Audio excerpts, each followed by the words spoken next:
I'm back with another video. Sorry, it has been a while since I've really done a proper showcase, but I got one for you here. I've been working on a whole bunch of show figures for different showcases, but I just, for some reason, just get, I don't know, sometimes I just get distracted making figures and I never stop to actually, post them. So, here is the first of, many new showcases that should be coming up. This is my Gilgamesh showcase. I am really excited to do this. If you don't know what Gilgamesh is, it's pretty epic. It's the Epic of Gilgamesh. Look it up. It's pretty great. It's I'm pretty sure, you can correct me if I'm wrong, but I'm pretty sure it's the oldest story that has been written down, oldest written down story in history. So, this is older than the Bible, believe it or not. It's pretty great. It's about this dude named Gilgamesh. He's this king, but then the gods make this guy named Inkydoo, and Inkydoo goes to fight Gilgamesh, and it's pretty great. You should look up a summary of the story, or if you want, maybe I'll do my own summary of the story. If you would like to listen to that, it'd be pretty great. But I made some characters from Gilgamesh, and yeah. Let's just get off. Let's just get started. First off, I did make a snake. I did repaint this snake. Yeah, in red because I wanted to make him a snake red. Yeah, kind of. Goddamn, focus.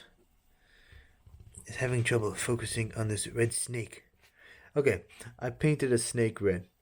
Yeah, this is just supposed to be the snake that steals the fruit, or no, sorry, the plant from Gilgamesh. I'll show you that I have the plant. This is the Plant of Immortality. Basically, you have to, I think you have to keep the plant for a certain. He has to keep this plant for a certain amount of time. But if he falls asleep, or I think in different versions of the story, he takes like a shower or something. But basically, if he gets like distracted anyways, then the snake kind of just takes it. And yeah, so there's a snake, red snake. I want to make it red so it's different from the other one. Here I'm going to show off kind of least interesting to most interesting. So here is Utanapishti. This guy. I'm happy. Okay. This stuff is like distracting my camera. Okay. Here's Utanapishti, and I gave him the Plant of Immortality. See, there's a simple little build. I gave him the Plant of Immortality and a staff. The reason I did that, I don't know if it's called the Plant of Immortality. It might have had a different name in the book. I'm just calling it the Plant of Immortality because that's what it did. I gave him that because one, he doesn't actually. I don't think he actually ever owns it. It was just in the water, and he tells Gilgamesh to go get it. So yeah, but I gave him the plant, and also like I said, because he's immortal. So yeah, interesting thing. He is in the story. He's kind of the stand-in for Noah a little bit. What I mean by that is in the story, right? You learn that he survived a great flood by getting on an ark, and so the gods granted him immortality. So, yeah, so he's kind of basically Noah, and like I said, this isn't connected to the Bible in any way, any ways, but there are coincidental things that not coincidental. People think that because of these two different accounting of a flood, that there was a real historical flood. So yeah, and there's one, and it's yeah. So the I think it's speculated the Bible and Gilgamesh have some sort of connection. They were both inspired by similar stories or something with the ark and all that.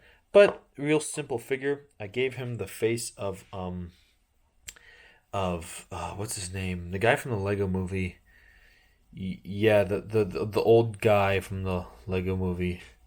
I'm not remembering his name. Have 1,000 people in the comments. Please tell me his name. I don't remember. Um, yeah. So I gave him that face because it has the white eyes, and I thought that kind of looked cool. I just aged it up a little. Didn't give him any hair.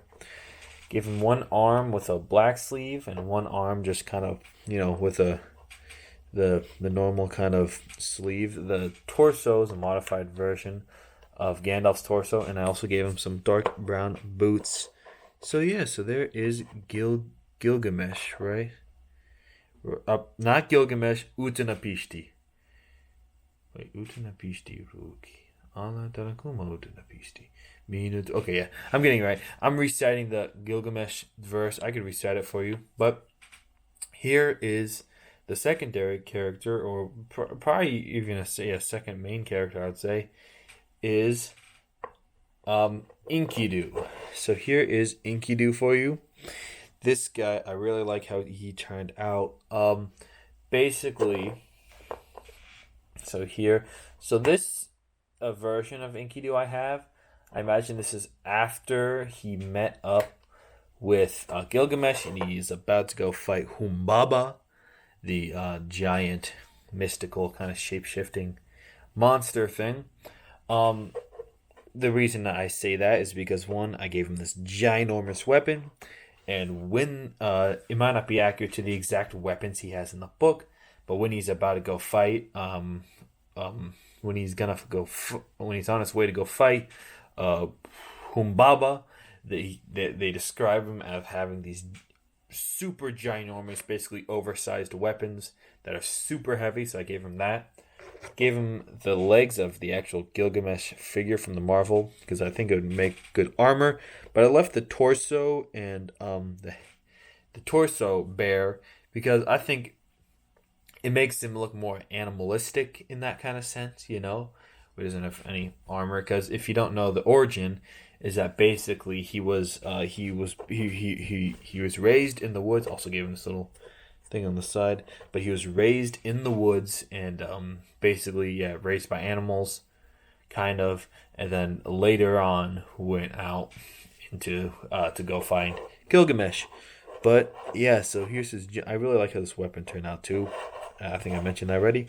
Also, to give him kind of that more animalistic look, gave him some face paint and some, paint on his shoulder.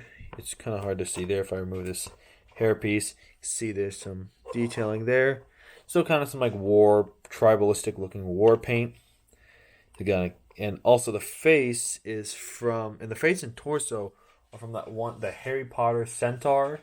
Like I said, just to go into that animalistic look. And and I'm really liking how Inkydoo turned out. So yeah, I'm really liking that. And also made Gilgamesh looking like he's about to go fight Humbaba. Maybe I should make Humbaba, but that would have to be a buildable thing, and that would be hard to do. But maybe I will. So, this is the moment you've all been waiting for, ladies and gentlemen. This is my custom Gilgamesh, my Gilgamesh figure right here. And here you go. Gilgamesh. Ana Sasuma Isakara. Ana Utana Pisti Ruki. Ana Talakuma Utana Pisti. Amina Tuka Usana Kiyati Maata. Uata Usanata Kiyati Maata. I was probably butchering the pronunciation, but that was a little speech from Gilgamesh. You're welcome. Pretty epic. So yeah, for a lot of these parts, I actually did use parts from the set where Gilgamesh shows up in the Lego set, the Marvel one, the Marvel Eternals. But I also kind of repainted some of it to kind of, look more like, how I would imagine Gilgamesh to look. So, as you can see, he uses, I don't know, the same flesh tone, the Gilgamesh and the Marvel one uses. I don't know what that flesh tone's called. But I also gave him some tattoos, or maybe you could call it paint, like tribal painting or whatever. But I thought these tattoos would make him look cool and more kind of badass. But you can see here, again, it gave him the comically oversized weapon, because that's what he was described having in the book when he went to go fight Humbaba.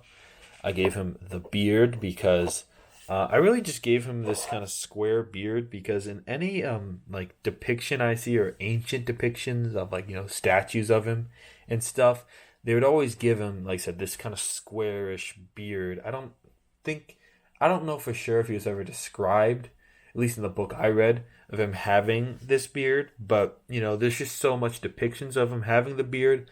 I couldn't not give him the beard, so I gave him the beard. The legs are actually from I think Thena from the Eternal set. Same when Gilgamesh came in. That looked cool, but I just gave it brown boots. Painted the brown boots on, and yeah, and the hair I used the whatever this hair is called. I like to the old Luke hair, I think.